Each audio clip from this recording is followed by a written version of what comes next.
치매를 막으려면 무엇이 더 좋을까요? 매일 산을 오르는 운동 아니면 하루에 한 권씩 책을 읽는 독서. 오늘은 여러분의 뇌를 젊게 만드는 놀라운 비밀을 알려드립니다. 엄마, 저 누군지 모르세요? 수영 씨의 말이 방 안에 울려 퍼집니다. 하지만 침대에 앉아있는 할머니의 눈빛은 변하지 않아요. 그저 낯선 사람을 바라보듯 멍한 표정뿐이죠. 수영 씨는 매주 일요일마다 어머니를 찾아가고 매번 같은 말을 반복합니다. 3년 전부터 어머니는 매번 같은 표정으로 수영 씨를 봅니다. 낯선 사람을 대하는 것 같은 그 표정으로. 처음에는 화가 났어요. 어떻게 나를 못 알아보실 수 있지? 하고요. 내가 이름을 말해도 사진을 보여드려도 어머니의 눈빛은 변하지 않았습니다. 그러다 어느 날 문득 깨달았죠. 어머니가 나를 잊은 게 아니라 어머니에게서 기억이라는 것이 하나씩 사라져가고 있다는 거요. 치매에 우리는 종종 이것을 그냥 기억을 잃는 병이라고 생각합니다. 하지만 실제로는 그보다 훨씬 가혹합니다.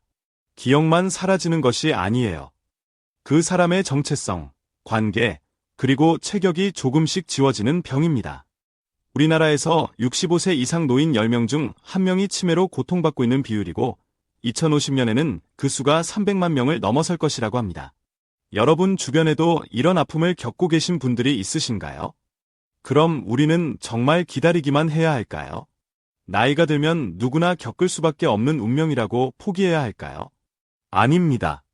오늘 저는 여러분께 놀라운 희망의 이야기를 들려드릴게요. 두 분의 어르신이 각자 다른 방법으로 치매의 그림자를 물리친 놀라운 여정에 대해서요.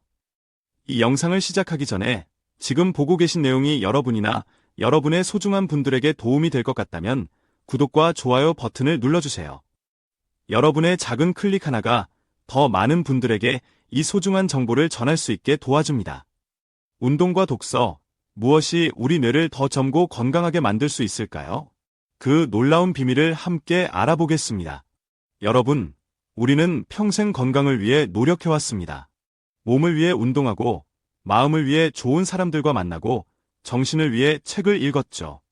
하지만 과연 이 모든 노력들이 우리의 기억을 지켜줄 수 있을까요? 수영 씨의 어머니는 70세까지 기억력이 아주 좋았어요.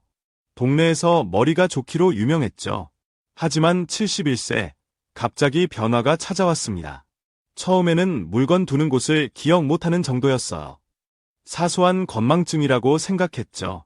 하지만 얼마 지나지 않아 그녀는 자신의 딸 수영 씨의 얼굴을 알아보지 못했어요. 어머니가 제게 물었어요. 아가씨는 누구세요? 여기 무슨 일로 오셨죠? 그 순간 제 심장이 멈춘 것 같았어요. 수영 씨는 그날 이후 치매에 관한 모든 정보를 찾아보기 시작했어요. 의사들은 말했어요. 치매는 완치가 어렵습니다. 진행을 늦출 뿐이죠. 하지만 그녀는 포기하지 않았어요. 여러분, 지금부터 들려드릴 이야기는 단순한 위로가 아니에요. 과학적으로 입증된 실제 사례를 바탕으로 한 진짜 희망의 이야기입니다. 희망을 찾을 수 있을까요? 그 답을 찾기 위해 두 특별한 분들의 이야기로 넘어가 볼게요. 새벽 5시, 울산 문수산 입구. 대부분의 사람들이 아직 이불 속에 있을 시간, 84세 박봉태 할아버지는 벌써 등산화 끈을 메고 있어요. 20년째 같은 산을 올라 비가 와도 눈이 와도 내 다리만 움직일 수 있다면 이 산은 내 단짝 친구야. 이 산 덕분에 내 머리가 맑아졌어. 박 할아버지의 하루는 이렇게 시작됩니다. 2시간의 등산, 그리고 산 아래 폭직관에서 간단한 아침 식사. 그의 일상은 20년 전부터 거의 변하지 않았어요. 반면 인천에 사는 82세 손미자 할머니의 아침은 조금 달라요. 나는 책을 읽어야 하루가 시작돼. 책 속에서 만나는 사람들이 내 진짜 친구들이야. 손할머니는 일주일에 3권씩, 1년에 150권 이상의 책을 읽어. 그녀의 작은 원룸은 책으로 가득합니다. 역사책, 소설, 시집, 심지어 최근에는 AI에 관한 책까지. 할머니, 이런 어려운 책도 읽으세요? 제가 놀라서 물었어. 세상은 계속 변하는데 내 머리만 멈춰 있을 순 없지. 내가 모르는 것에 대해 배우는 건 언제나 즐거운 일이야. 놀랍게도 손할머니는 지난해 손녀와 함께 지역 실버 스펠링비 대회에서 우승했어요. 60년 차이가 나는 두 사람이 영어 단어 맞추기에서 다른 참가자들을 이겼어요. 할머니가 저보다 더 많은 단어를 외웠어요. 저는 할머니가 정말 자랑스러워요. 12살 손녀 민지의 말입니다. 이 두 분, 박봉태 할아버지와 손미자 할머니는 겉보기에는 평범한 어르신들처럼 보입니다. 하지만 두 분의 뇌 나이를 측정했을 때 연구진은 깜짝 놀랐어요. 두 분 모두 실제 나이보다 뇌 나이가 무려 15세 젊었습니다. 80대 중반의 나이에도 불구하고 뇌 기능은 60대 후반 수준을 유지하고 있었죠. 김준호 교수의 설명입니다. 그런데 더 놀라운 사실이 있었어요. 두 분의 뇌가 젊어진 방식이 완전히 달랐다는 겁니다. 박봉태 할아버지의 경우 뇌의 물리적 구조, 특히 해마 부분의 크기와 혈류에서 큰 개선이 있었습니다. 반면 손미자 할머니는 전두엽의 신경 연결망, 즉 인지 네트워크가 젊은 사람처럼 활성화되어 있었죠. 목적지에 도달했지만 완전히 다른 길을 통해서 말이에요. 처음에는 서로를 이해하기 어려웠어요. 박 할아버지가 웃으며 말했어요. 이 할머니는 왜 그렇게 책만 읽고 있나 싶었지. 밖에 이렇게 좋은 자연이 있는데 말이야. 손 할머니도 고개를 끄덕이며 말했죠. 나도 처음엔 생각했지. 매일 그 높은 산을 왜 오르내리나? 무릎만 상하겠다 싶었어.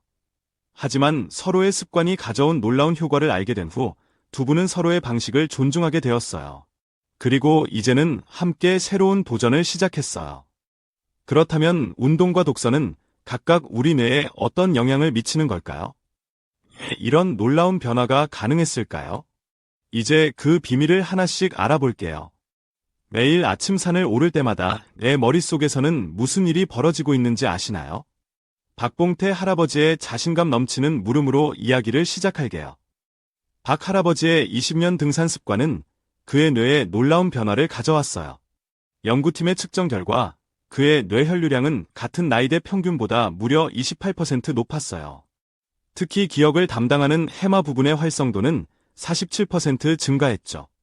운동은 뇌에 깨끗한 피를 보내줘요. 이 피 속에는 산소와 영양분이 가득해요. 마치 오래된 자동차에 새 기름을 넣는 것처럼 뇌가 더 잘 움직이게 해준답니다. 김준호 교수의 설명이 이어집니다.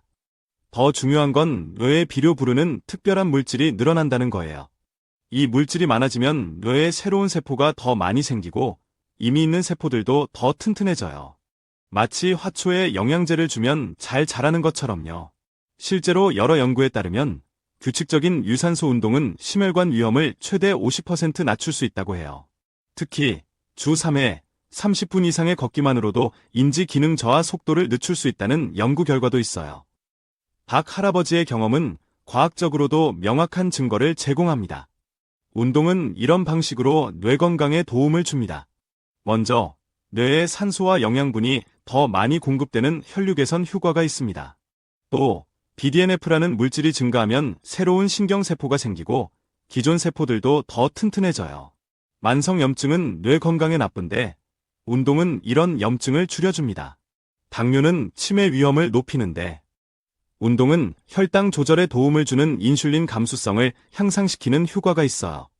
마지막으로 스트레스 호르몬인 르티솔이 줄어들어 뇌 손상을 방지하는 효과도 있습니다. 하지만 모든 운동이 똑같은 효과를 주는 건 아닙니다. 특히 유산소 운동과 근력 운동을 함께 했을 때 가장 좋은 효과를 볼 수 있어요. 연구진은 박 할아버지가 이제는 등산 외에도 가벼운 근력 운동을 병행한다고 말합니다. 복지관에 설치된 운동기구를 이용해 일주일에 3번, 30분씩 근력 운동을 하고 있죠. 처음에는 무릎이 아파서 산에 오를까 봐 걱정했지만 근력 운동을 시작하고 나서는 오히려 산을 더 잘 오르게 되었다고 해요. 이제는 손주들이 따라오라고 해도 내가 더 빨리 간다고 자랑할 정도죠. 그렇다면 운동 못지않게 뇌에 좋은 다른 활동은 없을까요? 바로 그 답을 손미자 할머니에게서 찾을 수 있어요. 다음 장에서는 독서가 손 할머니의 뇌를 어떻게 젊게 유지시켰는지에 대해 알아볼게요. 나는 책을 읽을 때마다 마치 다른 사람의 인생을 사는 것 같아요. 그들의 기쁨, 슬픔, 고민을 내 것처럼 느끼죠. 손미자 할머니는 이렇게 말해요. 연구팀의 분석에 따르면 손 할머니의 뇌는 특히 전두엽과 측두엽의 시냅스 연결이 놀라울 정도로 강화되어 있었어요. 이 부분은 언어 처리와 고차원적 사고를 담당하는 영역인데 일반적인 80대 노인들보다 훨씬 활발한 활동을 보였죠. 책을 읽으면 여러 부분이 한꺼번에 일을 해요. 글자를 보는 눈, 이해하는 부분, 상상하는 부분, 기억하는 부분이 모두 함께 움직여요. 마치 뇌가 체육관에서 운동하는 것과 같다고 김준호 교수는 설명합니다. 특히 재미있는 이야기 책을 읽으면 더 좋다고 해요. 이야기 속 주인공의 기쁨이나 슬픔을 함께 느끼면서 우리의 뇌는 다른 사람의 마음을 이해하는 능력을 키웁니다. 이건 마치 내 마음 근육을 키우는 것과 같아요. 책을 읽으면 타인의 마음을 읽는 능력이 향상됩니다. 이런 마음 이론의 발달은 치매 예방에 중요한 역할을 합니다. 알츠하이머 초기 단계에서 이 능력이 가장 먼저 손상되기 때문이에요. 연구진은 손 할머니가 놀라운 감정 인식 능력을 보여줬다고 말합니다. 인터뷰 도중 제가 약간 걱정하고 있자 손 할머니는 저의 미세한 표정 변화도 놓치지 않았습니다. 지금 당신 뭔가 걱정이 있죠? 눈이 조금 흔들리는 걸 보니 말이에요. 정확했죠? 저는 다음 촬영 일정 때문에 약간 긴장하고 있었거든요. 독서의 또 다른 중요한 효과는 우울증 예방입니다. 영국 케임브리지 대학의 장기 연구에 따르면 정기적으로 독서를 하는 노인들은 그렇지 않은 노인들보다 우울증에 걸릴 위험이 32% 낮았다고 해요. 우울증은 치매의 주요 위험 요인 중 하나입니다. 우울한 상태가 지속되면 뇌의 스트레스 호르몬이 증가하고 이는 해마와 같은 중요한 뇌 구조에 손상을 줄 수 있죠. 또한 연구팀은 손 할머니의 어휘력이 30대 성인과 비슷한 수준이라는 놀라운 발견을 했습니다. 일반적으로 나이가 들면 어휘력이 감소하는 경향이 있지만 손 할머니는 지속적인 독서를 통해 이를 방지한 거죠. 할머니는 제가 학교에서 배우는 영단어도 다 아세요? 심지어 저보다 더 많이 알아요. 제 친구들은 할머니가 영어 선생님이셨냐고 물어볼 정도입니다. 손녀 민지의 말이에요. 실제로 손 할머니는 손녀와의 대화에서 젊은 사람보다 더 많은 정보를 기억하는 모습을 보여줬어요. 복잡한 이야기의 세부 사항까지 정확히 기억하고 때로는 손녀가 잊어버린 내용을 상기시켜 주기도 했죠. 독서가 뇌에 주는 주요 효과를 정리하자면 다음과 같습니다. 다양한 신경 연결망 형성, 뇌의 백업 시스템을 구축하여 인지 내비력 증가, 어휘력과 표현력 향상, 언어 능력 강화, 사회적 인지 능력 향상, 다양한 캐릭터의 입장이 되어봄으로써 공감 능력 발달, 스트레스 감소 효과, 명상과 유사한 효과를 내며 코르티솔 수치를 낮추는 데 도움, 주의력 향상, 한 가지에 집중하는 능력이 향상됩니다. 손 할머니는 젊었을 때는 시간이 없었어. 모지 읽었던 책들을 이제야 읽고 있어요. 내 인생의 황금기는 지금이라고 생각해요. 라고 말하며 독서에 대한 또 다른 이점을 강조합니다. 바로 성취감과 자기 효능감을 증진시키는 거죠.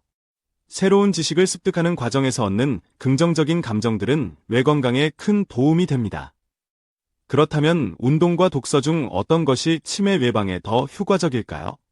박봉태 할아버지와 손미자 할머니, 누구의 방법이 더 좋은 것일까요? 놀랍게도 그 답은 둘 다입니다. 다음 장에서는 그 놀라운 시너지 효과에 대해 알아볼게요.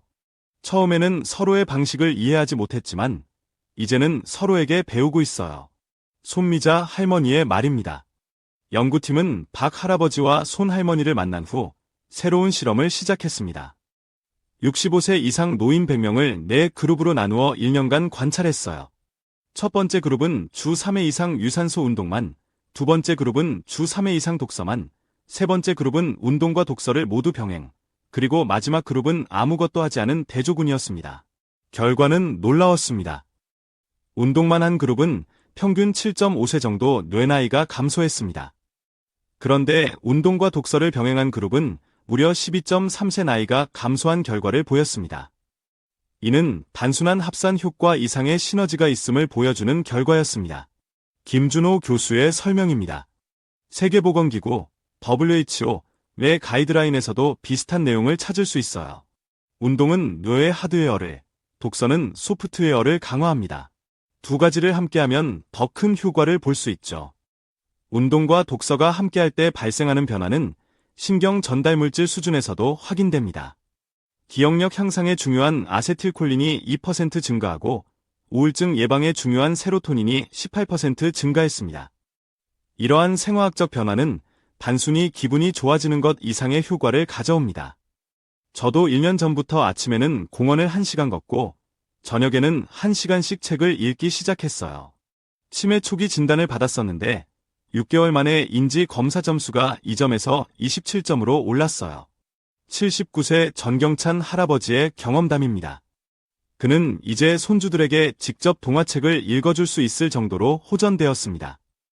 운동과 독서의 시너지 효과는 특히 다음과 같은 영역에서 두드러집니다. 기억력 향상. 운동으로 혈류가 증가하고 독서로 기억 저장 기술이 향상되면 기억력이 더욱 강화됩니다. 집중력 향상. 운동은 주의력 조절 신경 전달 물질을 증가시키고 독서는 집중력을 훈련시켜서 함께하면 더 큰 효과가 나타납니다. 감정 조절 능력 향상. 운동은 스트레스 호르몬을 줄이고 독서는 공감 능력을 향상시킵니다. 창의적 사고력 향상. 운동으로 뇌 가소성이 증가하고 독서로 다양한 관점을 배우면 문제 해결 능력이 크게 향상됩니다. 사회적 상호작용 증가. 운동 모임과 독서 클럽 참여는 사회적 고립을 줄이고 치매 위험을 낮춰요. 운동과 독서는 효과적인 이유는 둘 다 뇌에 사용하지 않으면 나쁜 법칙을 깨기 때문입니다. 뇌를 지속적으로 다양한 방식으로 자극하면 무화에 더 잘 저항할 수 있습니다. 이제 우리는 어떻게 시작할까요? 다음 장에서는 지금 당장 실천할 수 있는 방법들을 알아볼게요. 여러분, 모든 여행은 첫걸음부터 시작돼요. 치매 예방과 뇌 건강 증진도 마찬가지입니다. 지금부터 시작할 수 있는 간단한 방법들을 소개할게요.